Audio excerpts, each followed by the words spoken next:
أعوذ بالله من الشيطان الرجيم.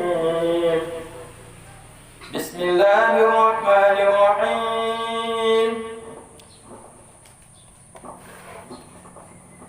119 ya Ibu ya? 120.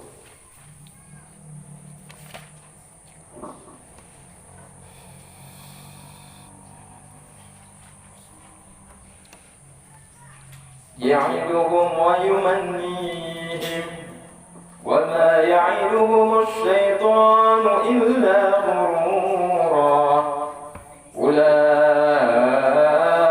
مأواهم جهنم ولا يجدون عنها محيصا والذين آمنوا وعملوا الصالحات سندخلهم جنات تجري من تحتها الأنهار خالدين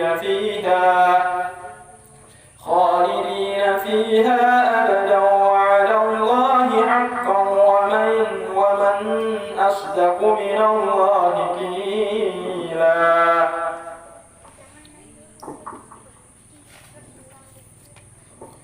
ليس بأمانيكم ولا أماني أهل الكتاب من يعمل سوءا يجز به ولا يجد له من دون الله وليا ولا نصيرا.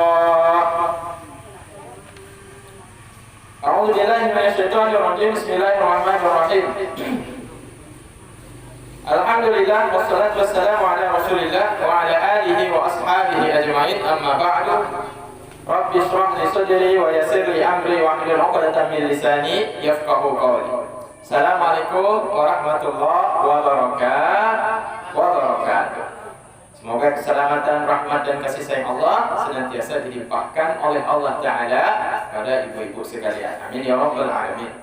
Puji dan syukur kehadiran Allah yang telah mengaruniakan kita nikmat hingga detik ini kita masih bisa diberikan kesempatan untuk taat kepada Allah Ta'ala. Salawat berangkai salam marilah sama-sama kita haturkan ke penghulu alam Nabi kita tercinta Muhammad sallallahu alaihi wasallam tanpa henti-hentinya, sebagaimana juga Rasulullah tanpa henti-hentinya senantiasa berjuang untuk mensyiarkan Islam agar kita umat akhir zaman ini juga bisa merasakan nikmatnya iman dan Islam. Juga kepada keluarga dan para sahabat hingga sampai kepada para alim ulama baik mutaqaddimin maupun ulama-ulama mutaakhirin. Jamaah Majelis Ta'lim Aisyah radhiyallahu anha yang dimuliakan Allah Ta'ala. Kita sudah masuk sampai bacaan ayat 130 berapa tadi? 139 dan masuk hampir 140, dan kita dalam syarahan tafsir surat An-Nisa kita sudah sampai pada ayat 120. Ini surat An-Nisa. Kemarin kita sudah berbicara tentang bagaimana hukumnya menyikapi orang mukmin yang orang mukmin itu berbohong dan berdusta, bersumpah palsu, bersaksi palsu. Kemarin ada kisahnya. Ada seorang sahabat mengaku barangnya itu dicuri. Ternyata sesudah diselidiki, ternyata yang mencuri bukan orang Yahudi. Sesudah diikuti bekas daripada jejak tepung yang tercecer dari rumah si pemilik barang, ternyata sampailah kepada orang Yahudi. Sesampainya kepada orang Yahudi, maka orang mukmin tersebut menuduh orang Yahudi itulah yang mencuri barangnya. Tetapi ternyata atas izin Allah Ta'ala, Allah buka kebohongan orang muslim tersebut, dan tuduhan yang ditujukan kepada orang Yahudi itu ditolak oleh Allah Ta'ala. Jadi janganlah kebencian kalian kepada sekelompok orang, sekelompok golongan menyebabkan engkau buta di dalam menilai satu keadilan. Jadi jangan kita menolong orang berdasarkan fanatisme. Jangan kita menolong orang itu berdasarkan karena kesukuan. Jangan kita menolong orang itu berdasarkan satu kampung. Jangan kita menolong orang berdasarkan karena dia masih satu keluarga. Bahkan jangan kita menolong orang meskipun dia satu agama kita. Tapi tegaklah kalian berdiri di dalam keadilan dan kebenaran. Kenapa? Karena orang mukmin yang menuduh orang Yahudi mencuri, mereka termasuk orang-orang yang zalim melakukan 4, yaitu dosa. Yang pertama berbohong, yang kedua menuduh orang mencuri, yang ketiga bersumpah bohong dengan nama Allah Ta'ala, yang keempat bersaksi palsu atas nama Allah. Nah, jangan kalian ikuti orang mukmin yang demikian rupa. Nah, jadi jangan sampai karena benci kepada orang Yahudi, dituduh orang Yahudi yang mencuri, kita iakan terus. Jangan. Gitu juga. Kalau kita punya keluarga, jangan juga. Tapi carilah bukti-bukti yang sebenarnya. Jadi jangan, dalam Islam tidak mengajarkan fanatik kepada keluarga, fanatik kepada agama, fanatik kepada ini, sehingga kemudian di dalam menentukan kebenaran kita cuma berdasarkan, oh ini orang muslim pasti dia yang benar, orang kafir mana ada, pasti orang salah dia. Nah, tidak boleh, dalam Islam tidak dibenarkan. Begitu juga kalau saya salah, meskipun saya guru yang mengajar, kemudian ada kasus terjadi kepada saya, jangan dinilai karena saya ini guru lantas kemudian langsung dibenarkan, oh ini pasti tunggu ini yang benar. Tidak boleh, harus dilihat yaitu bukti-bukti, saksi-saksi mana yang sebenarnya. Jadi itu dalam Islam itu tidak menilai berdasarkan kelompok, berdasarkan keluarga, berdasarkan agama dan berdasarkan agama. Ini yang penting catatannya supaya kita nyambung dengan pembahasan yang ada di belakang. Ayat 119 bercerita tentang kewajiban bagi setiap orang mukmin dalam menegakkan keadilan tanpa pandang bulu. Tanpa pandang bulu. Sehingga Rasulullah SAW mengatakan, "Lau anna Fatimah binti Muhammadin sarakat laqata'tu yadaha." Andai kata Fatimah putriku Muhammad, putriku yaitu saya, yaitu Muhammad mencuri, sungguh aku akan memotong tangannya. Sungguh-sungguh aku akan potong tangannya. Enggak ada sedikit pun keraguan bagi Nabi untuk memotong tangan putrinya Siti Fatimah. Andai kata Fatimah yang langsung melanggar hukum Allah Ta'ala.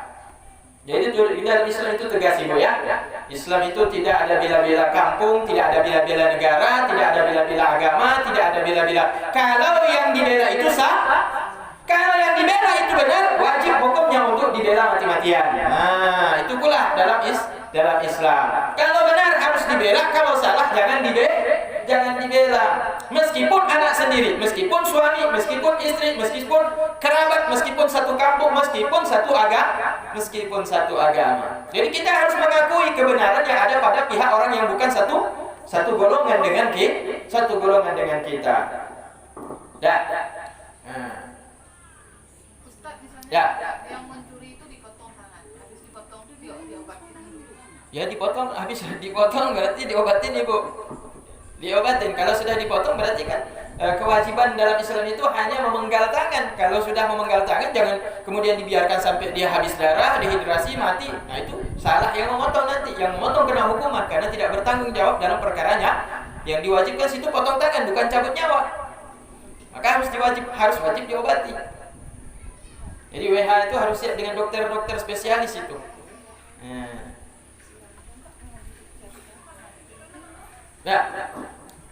Nah itu masjid Qisas yang ada di Jeddah itu kan, masjid Qisas itu setiap ada kisah yang terjadi di wilayah kota Mekah itu diadakan di masjid Qisas.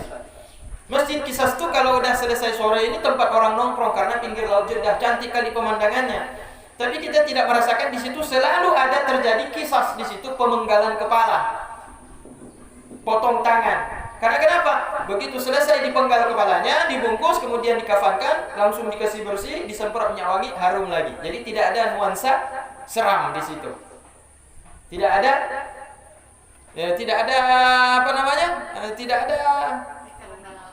aura. Nah, nuansa aura. Tidak ada aura-aura, oh ada hantu getayangan di masjid Qisas itu. Bahkan orang main bola, ada anak sepak bola di situ sore-sore depan masjid Qisas. Nah, jadi tempat tamasya malah. Kesannya tidak terjadi di situ Qisas. Begitulah bagusnya cara dalam Islam dalam mempraktekkan yaitu hukum potong tangan dan potong leher. Nah, Aceh masih belum berani Aceh ya. Aceh masih takut sama Eropa. Nah, maka di Aceh ini belum ada potong kepala, belum ada potong tangan.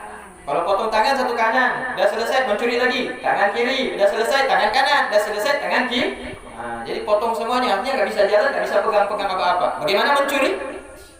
Ya kan? Nggak bisa lagi mencuri, nggak bisa lagi mencuri. Nah, jadi itu hukuman bagi mereka yang melanggar hukum Allah Taala. Jadi Aceh belum berani. Dan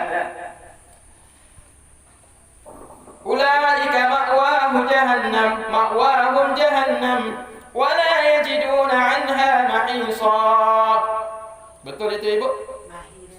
Sudah sampai di situ?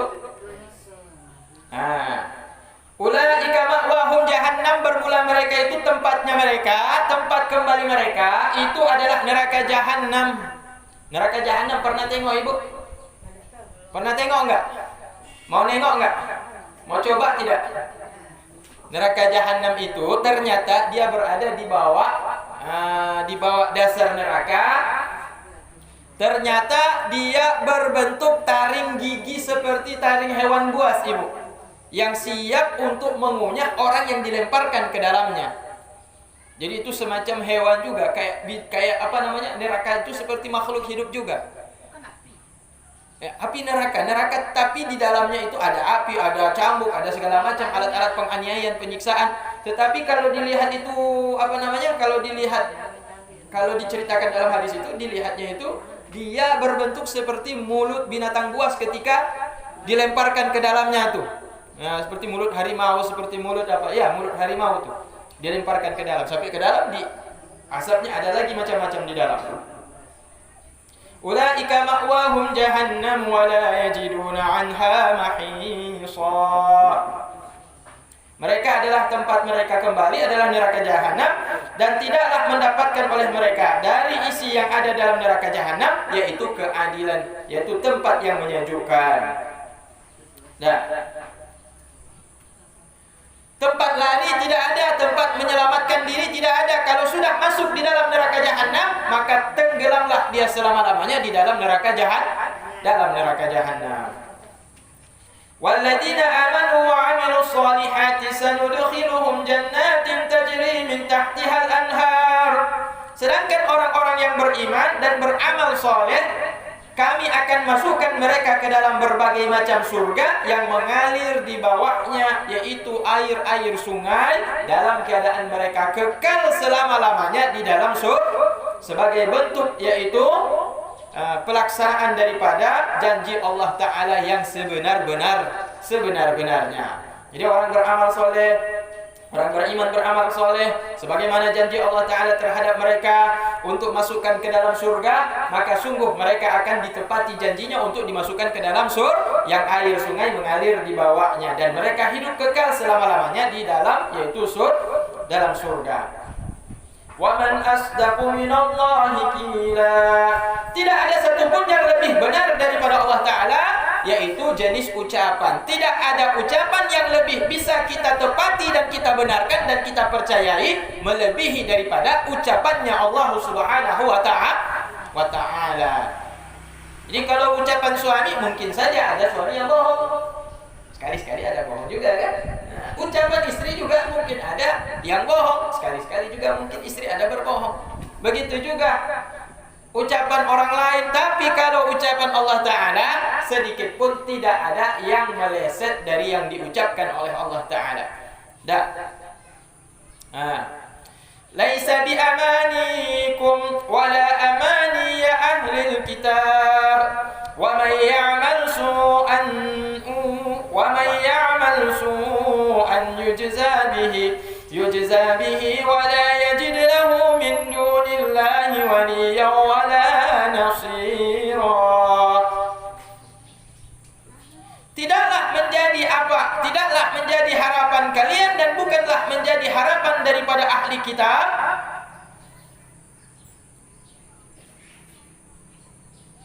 bal bil amali salih, bahkan dengan amal saleh. May ya'mal su'an yujza bihi, barang siapa yang melakukan perbuatan jahat akan dibalas dengan kejahatan kelak. Terkadang kejahatan itu dibalas di akhirat, au fid dunya, atau terkadang belum sampai meninggal dunia sudah dibalas oleh Allah Ta'ala di dunia ini dengan bala. Wal mihan, dan juga dengan ujian, kama warada fil hadis, sebagaimana yang telah datang keterangannya di dalam hadis, kata Rasulullah sallallahu alaihi wasallam.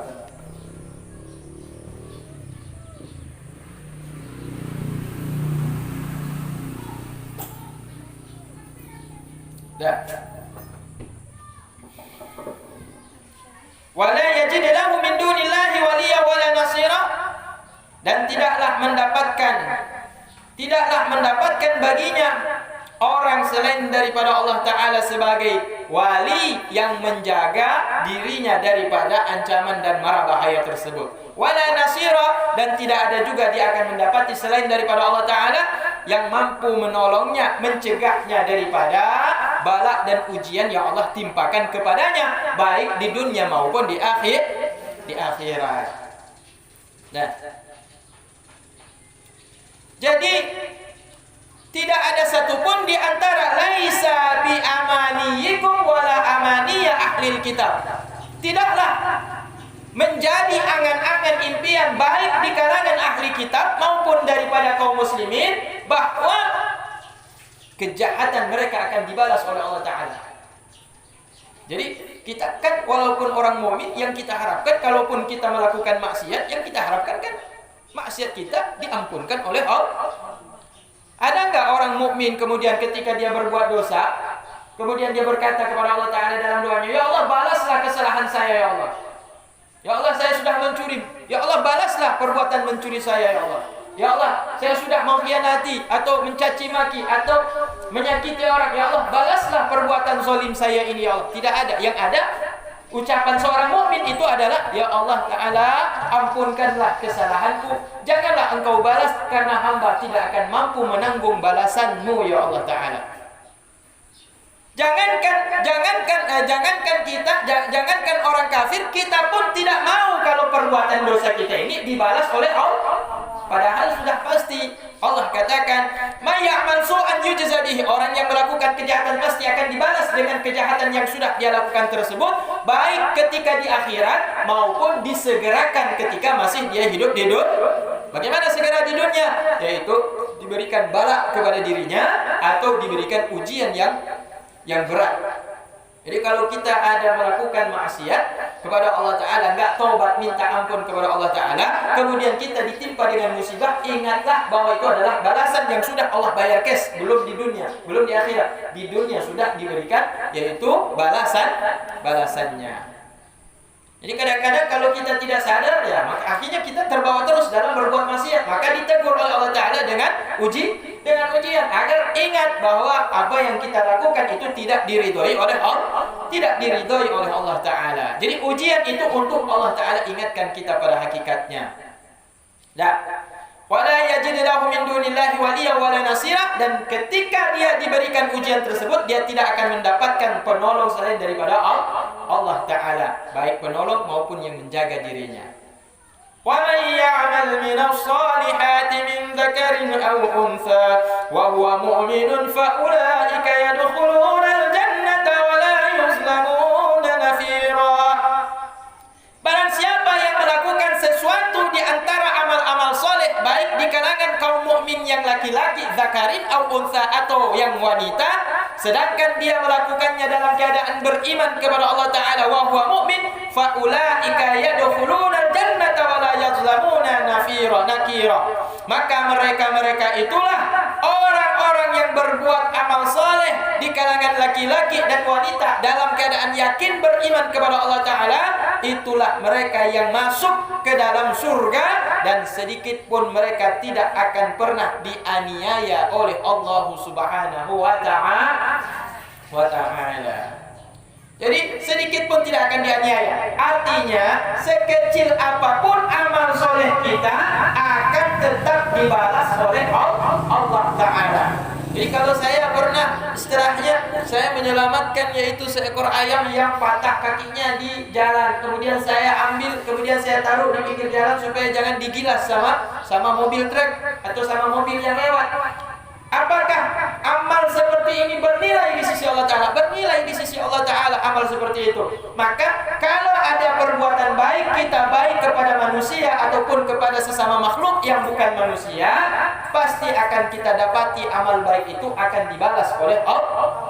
Meskipun hanya memindahkan ayam yang patah, yang kakinya patah di tengah jalan, di pinggir kita taruh karena sayang nanti digilas sama mobil. Maka kalau ayam kita ambil dan kita sembelih, kita makan dan kita goreng. Tapi kalau ayam orang, jangan langsung jangan langsung disembelih. Tapi ya taruhlah saja di pinggir. Nah, wa man ahsanu dinan mimman aslama wajhahu lillahi wa huwa muhsin wattaba'a millata Ibrahim hanifa wattakhadhallaha Ibrahim khalila. Alangkah baiknya tidak ada yang lebih melebihi kebaikan daripada agama, daripada orang-orang yang telah mengislamkan wajahnya, menyerahkan wajahnya, mengikhlaskan amalnya hanya semata untuk Allah Ta'ala, dan dia dalam keadaan orang yang muhsin, orang yang baik, orang yang mentauhidkan Allah Ta'ala. Wattaba'a millata Ibrahim, dan mengikuti ajarannya agama Nabiullah Ibrahim alaihissalam, yang mana agamanya Nabiullah Ibrahim alaihissalam muwafaqah, yaitu sesuai, cocok, sama seperti ajaran millatil Islam, ajarannya agama Islam. Hanifan, keadaannya condong kepada agama-agama sebelumnya, yaitu kepada agama yang lurus. Hanifan artinya agama yang lurus. Wattakhadallahu Ibrahim khalila, Allah Ta'ala sudah menjadikan Nabi Ibrahim sebagai khalila, kekasihnya, yaitu Sofiyah. Kekasihnya dalam arti kata ini sebagai hamba Allah yang tulus, yang murni cintanya kepada Allah Ta'ala. Jadi khalilah artinya tulus, suci, cinta kepada Allah. Karena saking tulusnya, karena saking cintanya, karena saking murninya cinta Nabi Ibrahim kepada Allah Subhanahu wa Ta'ala, maka disebutlah, digelarkan kepada Nabi Ibrahim oleh Allah Ta'ala dengan panggilan Khalilullah. Ibrahim adalah Khalilullah, itu kekasih Allah Ta'ala. Karena saking murninya, saking sucinya cintanya Nabi Ibrahim kepada Allah Ta'ala. Jadi tidak ada yang lebih baik, yang lebih bagus dibandingkan orang yang mengikuti ajaran Nabi Ibrahim yang hanifan, yang lurus, yang suci, cintanya kepada Allah. Kenapa? Karena ajarannya agama Nabi Ibrahim muwafiq, itu sama, sesuai dengan ajaran agama Islam yang condong kepada, yaitu kebenaran. Dah. Wa yastaftunaka fil nisa'i qulillahu yuftikum fihinna wa ma yutla 'alaykum fil kitab fi yataman nisa'i allati la tu'tunahunna ma kutiba lahunna wa targhabuna an tankihuhunna wal mustad'afina minal wildan wa an taqumu lil yatama bil qisti wa ma taf'alu min khairin fa inna Allaha kana bihi 'alima. Mereka bertanya kepadamu ya Muhammad, bertanya fatwa tentang bagaimana wanita-wanita tentang warisan-warisan mereka. Bagaimana warisan tentang warisan-warisan kaum wanita. Kulahum, katakan kepada kaum laki-laki tentang warisan wanita tersebut. Ayuftikum fihinna wa ma yutla 'alaikum fil kitab, bahwa Allah Ta'ala telah memberikan fatwanya kepada kalian kaum laki-laki tentang wanita-wanita, tentang warisan-warisan mereka.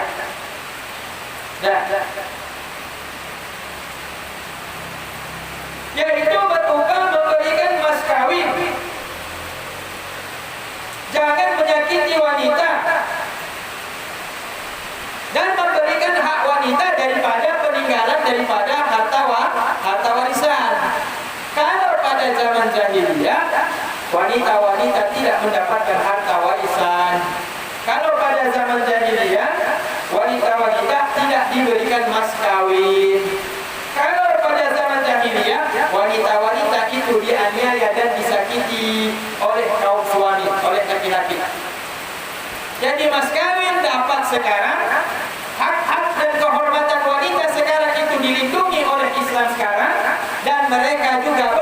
mendapatkan bagian daripada harta peninggalan.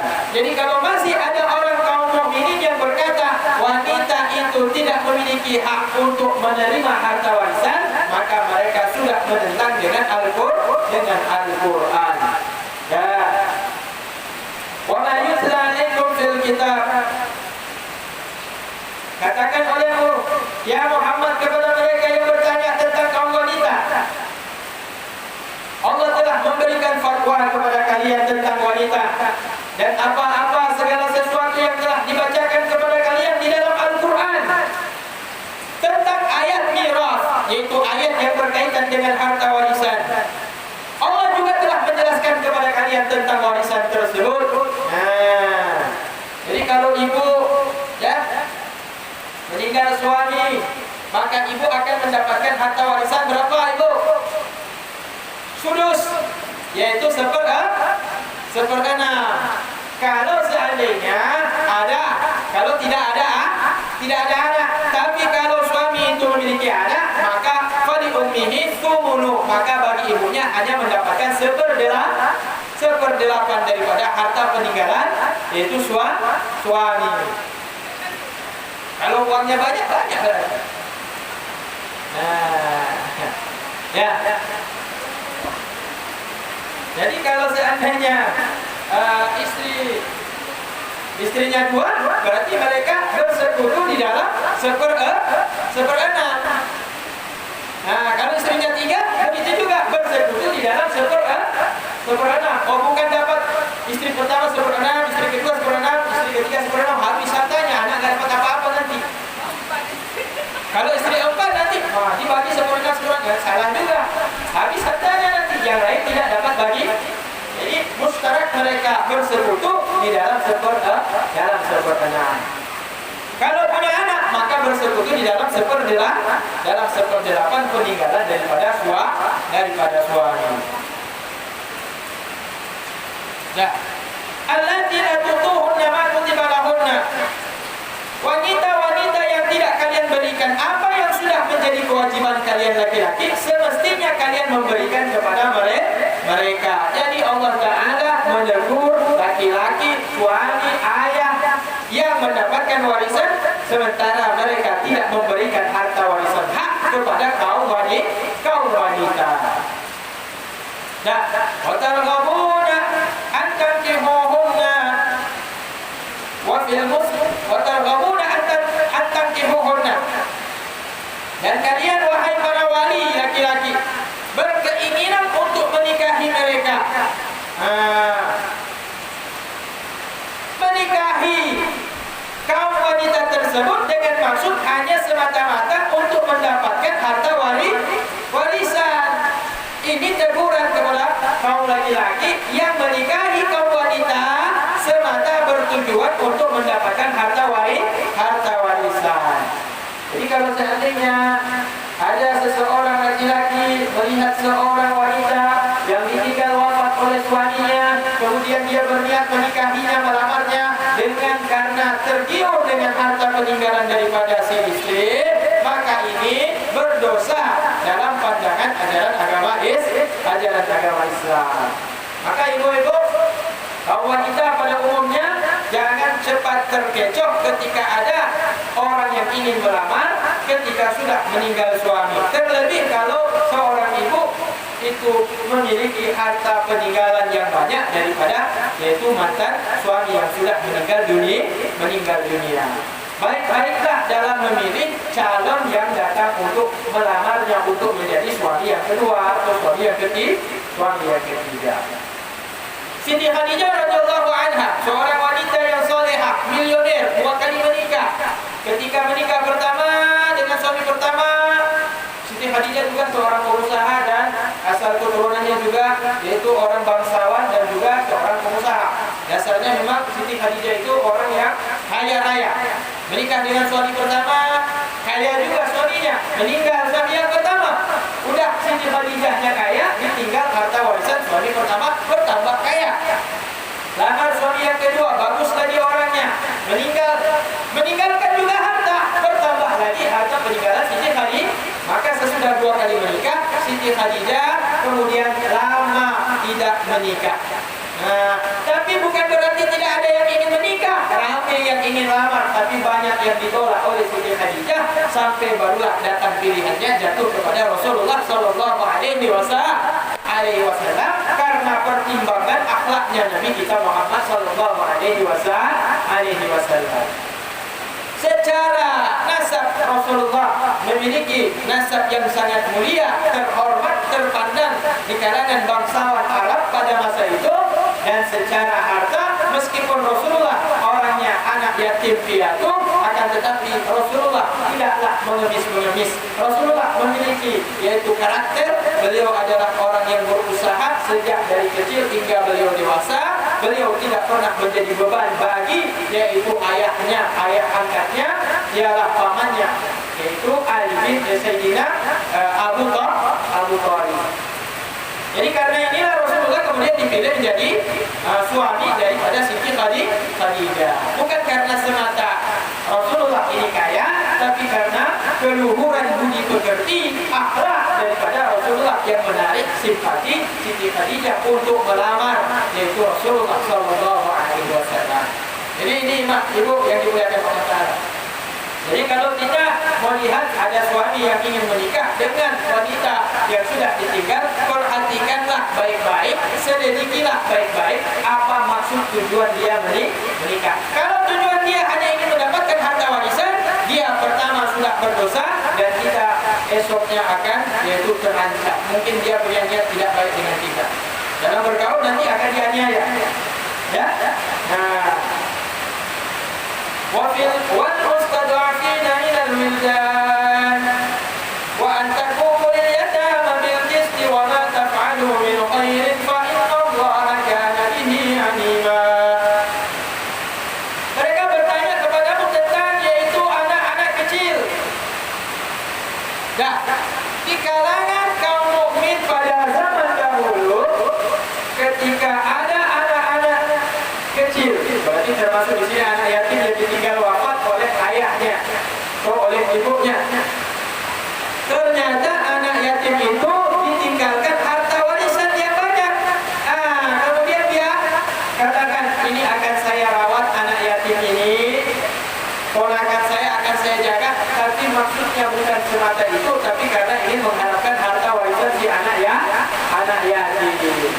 Jadi kalangan orang yang lemah, yaitu anak-anak kecil yang ditinggal wafat oleh kedua orang tuanya meninggalkan harta, dari kalangan anak-anak haruslah kalian tetap menjaga hak-hak anak-anak tersebut.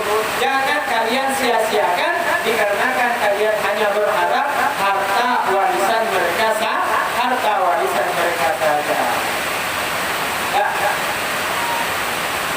Wa antakumul yatama bil qisti, dan bahwa semestinya kalian menegakkan keadilan terhadap anak-anak yatim dalam pembagian warisan dan di dalam memberikan mas kawin. Kalau tadi anak yatim, oke. Berarti hak anak yatim haknya apa? Berarti makanannya kita siapkan, pakaiannya kita siapkan, tempat tinggalnya kita berikan. Kemudian pendidikannya juga harus kita berikan.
tersebut.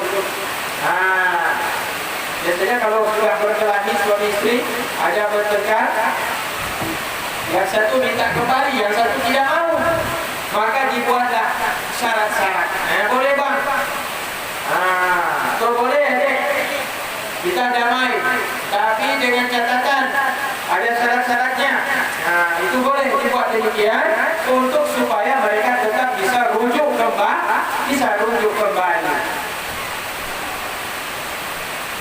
Misalnya di dalam pembagian harta waris, misalnya di dalam pembagian, yaitu gilir di sini ya. Kalau dia punya istri 2, gilir. Ini abang udah condong ke sana terus. Kalau begitu talak saja lah saya abang. Saya nggak ridho kalau seandainya saya diperlakukan tidak adil seperti ini. Lebih baik saya yaitu menjanda daripada saya yaitu menjadi istri yang ketiga. Abang tidak adil. Kata suaminya, nggak boleh deh, nggak bisa. Pokoknya kita harus tetap sama-sama sampai meninggal dunia. Boleh bang, tapi abang pembagiannya itu harus adil. Bergilirnya itu harus adil. Jadi ditegaskan kembali, adilnya itu harus betul-betul diterapkan. Ini boleh kalau untuk tujuannya supaya mereka bisa rujuk kembali. Di istri boleh menuntut. Supaya keadilan di dalam pembagian bagi mereka yang dimadu, itu boleh dituntut untuk supaya istri suami ini ketika mau rujuk, dia harus menetapkan hal tersebut. Kalau tidak, ya saya tidak mau lagi bang rujuk. Bapak rujuk ya ada sakit hati bang. Nafkah demikian juga dengan perkara nafkah. Kalau ada cekcok antara suami istri kemudian satu mengalah, satu tidak mau kembali, yang satu paksa kembali, boleh rujuk dengan memenuhi kalau dia memberikan ayat itu syarat. Boleh lah bang kalau gitu bang, saya kita kembali kita rujuk, tapi catatannya nih nafkahnya kasih naik lagi, tambah lagi.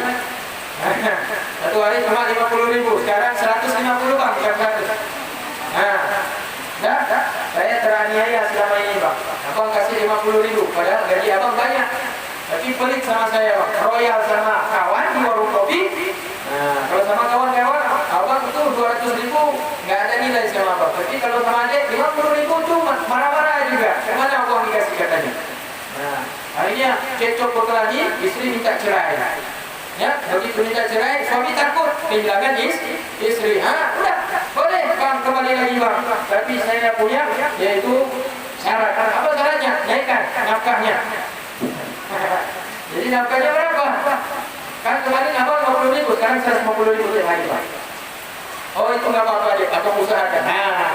Itu boleh dijadikan sebagai syarat untuk supaya mereka bisa kembali rujuk. Hal itu boleh untuk demi kebaikan mereka. Di antara perkara musyai'at talaban di bawah isihah, di bawah isuhbati, fa in radiyat bidzalika wa ila fa'ala zawji ay yufiha haqqaha aw yufariqaha. Dengan bahwa meninggalkan oleh istri itu kepada suami sesuatu yang menjadi tuntutannya, yaitu istri boleh menuntut kepada suami yang ingin merujuk damai kembali. Boleh istri menuntut agar tetap mereka bisa bersama-sama. Kalau istri ridho, kalau istri ridho, misalkan istri tidak memberikan syarat. Kalau tadi kan istri memberikan syarat, bang, kasih naik, boleh kita rujuk bang. Tapi kasih naik nafkahnya, boleh kita rujuk bang. Kalau misalkan istri lebih dari satu, tapi gilirannya harus seimbang bang, harus sama bang, jangan berat sebelah. Tapi kalau seandainya rujuk, tetapi istri tidak menuntut, bagaimana? Maka boleh bagi si istri kembali tanpa ada tuntutan. Tapi kalau suami memberikan janji kepadanya tanpa dituntut oleh istri, wajib juga ditunaikan oleh suami. Misalkan udah bercerai, udah talak 1, datang si suami minta rujuk lagi. Istri kan minta apa-apa, kata istri bang saya nggak mau lagi rujuk lah bang, walaupun boleh rujuk bang. Kata suaminya, apapun yang kau minta akan abang kasih, yang penting kita bisa kembali lagi seperti dulu. Saya nggak minta apa-apa bang, saya nggak mau rujuk pokoknya. Akhirnya dirayulah sama si suami. Dek, nanti kita berangkat haji dek, begitu selesai kita rujuk berangkat haji kita dek. Nah, haji plus lagi. Nah, ini bukan permintaan daripada istri, karena udah dirayu berangkat haji. Akhirnya si istri mau begitu sudah nikah suami lupa. Bolehkah si istri menuntut? Boleh, hukumnya si istri menuntut haknya tadi yang sudah dijanjikan oleh suami. Nanti kalau si istri ketika menuntut, bang, janjinya kan kemarin ketika rujuk mau naik haji bang, tapi kok nggak berangkat sampai sekarang kok nggak ada daftar bang, dan kamu nggak tuntut ya, itu kan cuma rayuan abang. Oh nggak boleh, itu harus bang, kalau nggak cerai lagi kita. Ya? Apa? Oh, harus cukup uang, harus diusahakan. Nah, maka suami kalau dia istri bisa melihat dari sisi ekonomi dia punya pekerjaan, gajinya lebih daripada kemampuannya untuk menafkahi, berarti ada uang untuk berangkat haji, wajib dia untuk menunaikan, yaitu janjinya ketika mereka islah berdamai, wajib dituntut oleh suami. Meskipun bukan syarat yang diberikan oleh istri, tapi itu merupakan janji-janji daripada sang suami ketika hendak rujuk. Nah, jadi jangan malu-malu ibu ketika dulu misalkan kalau ada kasus misalkan di luar, kasih tahu juga ke kawan-kawan. Dulu kamu kan pernah cerai, ada janji-janji dia nggak? Ada. Janji dia bukan janji kamu, dia ada. Udah ditunaikan enggak? Belum ditunaikan. Untuk. Karena kenapa? Dalam Islam itu wajib ditunaikan. Nah, kalau belum ada uang berarti nggak bisa ibu. Nah, ada alasan bagi suami. Sebabnya karena tidak ada uang. Ya, tapi kalau seandainya sudah ada uang tidak didaftarkan, berarti berdosa suami. Karena mereka sudah berjanji untuk berdamai dengan alasan tadi. Nah, wasulhu khairun, damai itu lebih baik. Makanya dikatakan damai itu indah. Ya ibu ya, makanya orang TNI itu kalau di mana-mana waktu konflik selalu ditulis di palang kantor polisi lah, di palang kantor tentara, damai itu indah. Nah itu supaya orang gak mau berdamai, ditulis itu damai itu indah. Ini dalam Al-Quran disebut wasulhu khairun, bermula damai itu lebih baik dan lebih bagus daripada firqah bercerai. Nah, daripada bercerai dan berpaling, tidak berdamai lagi. Ya, qala ta'ala fi bayani ma jabala alaihi insan. Allah Subhanahu wa taala menjelaskan tentang apa yang menjadi beban kepada manusia. Wa uhdiratil anfusus suha, dan telah ditanamkan ke dalam jiwa manusia itu sifat bakhil, sifat pelit. Artinya jubilat alaihi, artinya ditimpakan ke atasnya sifat bakhil ke dalam jiwa manusia. Faka'annaha hadaratu la taqibu anhu, seolah-olah bakhil itu, pelit itu, krit itu senantiasa hadir di dalam jiwa-jiwa manusia. Jadi begini ibu ya, itu sifat bakhil itu memang sudah bawaan dari sononya, udah bawaan daripada nafsu manusia. Nafsu itu memang sifatnya bakhil, makanya nafsu itu harus dididik, nafsu itu harus dibimbing, nafsu itu harus dikendalikan sehingga menjadi nafsu yang baik, menjadi nafsu yang dermawan. Maka suami ketika memiliki harta, kadang-kadang suami itu pelit kepada istri.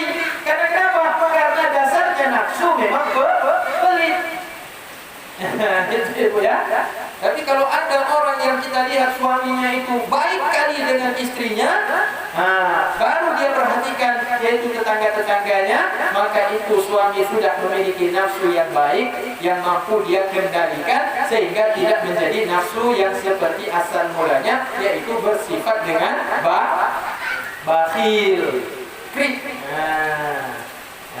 Tapi ibu-ibu suaminya baik semuanya kan? Alhamdulillahirabbil alamin. Jadi kalau ada suami yang pelit, berarti suami itu masih melekat sifat alami daripada nafsu. Sifat alami nafsu yaitu sifatnya krik, yaitu pelit ketika mengeluarkan uang, ketika sudah mendapatkan uang. Nah, dah. Nah, wa itu sinu wa tattaqu fa innallaha kana bima ta'maluna qadira. Kalau kalian berbuat baik dalam bergaul dengan istri-istri kalian dan bertakwa kalian kepada Allah Ta'ala dalam bergaul kepada istri-istri kalian, fa innallaha kana bima ta'maluna qadira. Sungguh Allah Ta'ala Maha mengetahui segala apa yang kalian lakukan terhadap istri-istri kalian. Begitu juga sebaliknya, suami diperlakukan oleh istri.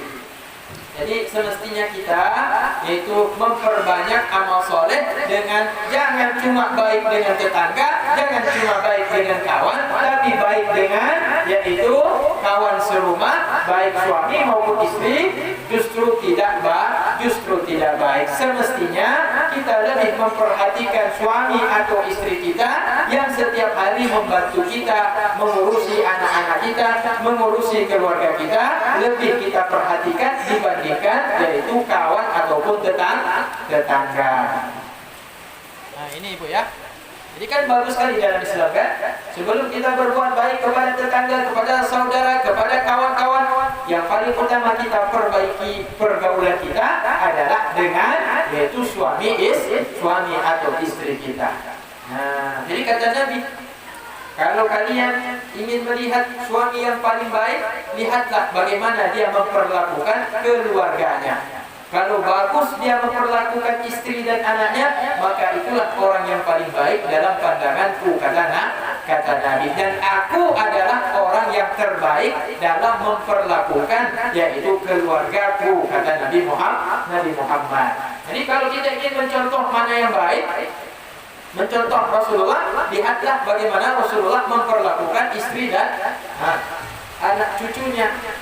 Rasulullah sangat baik dalam memperlakukan anak istrinya. Maka demikian juga kita harus mencontoh Rasulullah. Jadi bandingannya begitu Ibu ya. Tidaklah baik orang yang berlaku baik kepada tetangga dan saudara serta sahabatnya, sementara dia tidak memperlakukan dengan baik anak dan istrinya, gitu. Kadang-kadang kan kita lihat suami baik kali dengan kawannya, tapi dengan istri jahat sekali. Atau sebaliknya istri baik kali dengan tetangga, tapi dengan suami jahat sekali dengan suaminya. Jadi ini harus menjadi kontrol. Justru sebaliknya yang diperhatikan oleh Allah, bagaimana apakah kita sangat baik dengan keluarga. Kalau sudah sangat baik, barulah kita perhatikan bagaimana yaitu pergaulan kita dengan tetangga dan sanak famili atau handai taulan. Mak dan Ibu yang dimuliakan Allah Subhanahu wa taala, ini 128 dan waktu ini pun kita sudah masuk hampir menjelang waktu maghrib. Dan tadi mungkin karena masalah Honda kereta, saya sudah datang tadi jam 4:30, belum datang orang. Jadi saya titip anak-anak ngaji sama Ibu Dewi. Saya ambil Honda sedikit bawa kita, tapi di sana ada masalah di Honda, jadi kita lampas sedikit. Insyaallah dalam pertemuan yang akan datang, insyaallah lebih awal lagi kita memulai pengajian dan bisa diinfokan kembali kepada ibu-ibu yang lain yang belum hadir bahwa kita sudah mulai aktif kembali. Alhamdulillahirabbil alamin. أعوذ بالله من الشيطان الرجيم. بسم الله الرحمن الرحيم. الحمد لله رب العالمين والصلاة والسلام على أشرف الأنبياء سيدنا محمد وعلى آله وصحبه أجمعين. اللهم انفعنا بما علمتنا وعلمنا علما نافعا. اللهم ارزقنا فهم النبيين وحفظ المرسلين وإلهام الملائكة المقربين برحمتك يا الله يا أرحم الراحمين. اللهم إنا نستودعك ما قرأناه وما علمتنا فارشده إلينا تهدينا إليه برحمتك يا أرحم الراحمين. اللهم ارحمنا بالقرآن واجعله لنا إماما ونورا وهدى ورحمة. اللهم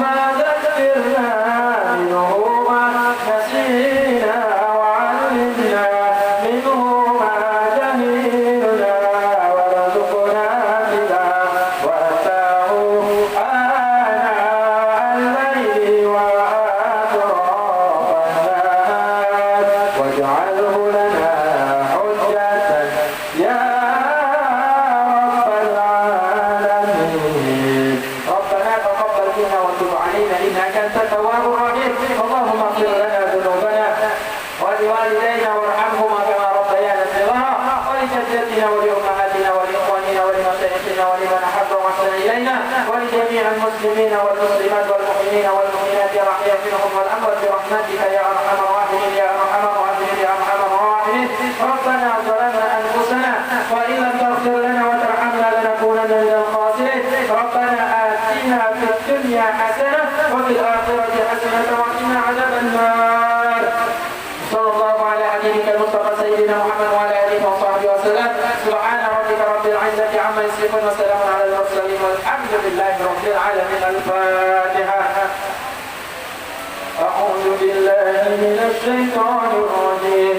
بسم الله الرحمن الرحيم. الحمد لله رب العالمين الرحمن الرحيم مالك يوم الدين. إياك نعبد وإياك نستعين. اهدنا الصراط المستقيم صراط الذين أنعمت عليهم غير المغضوب عليهم ولا الضالين.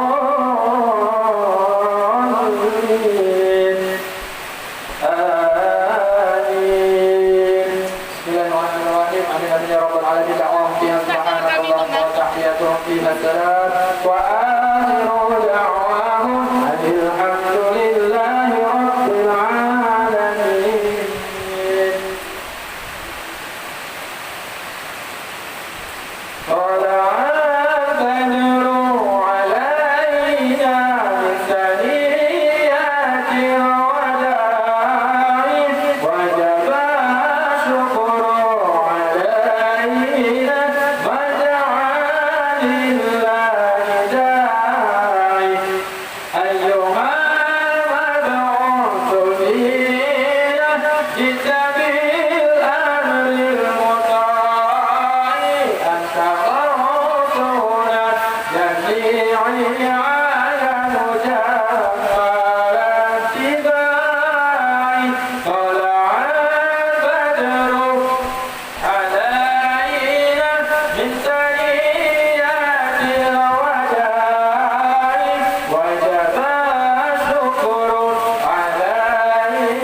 berikan kepada kita syafaatnya dengan keberkahan salawat ala al-badru kelak yaumul qiyamah. Amin amin ya rabbal alamin. Alhamdulillahi rabbil alamin.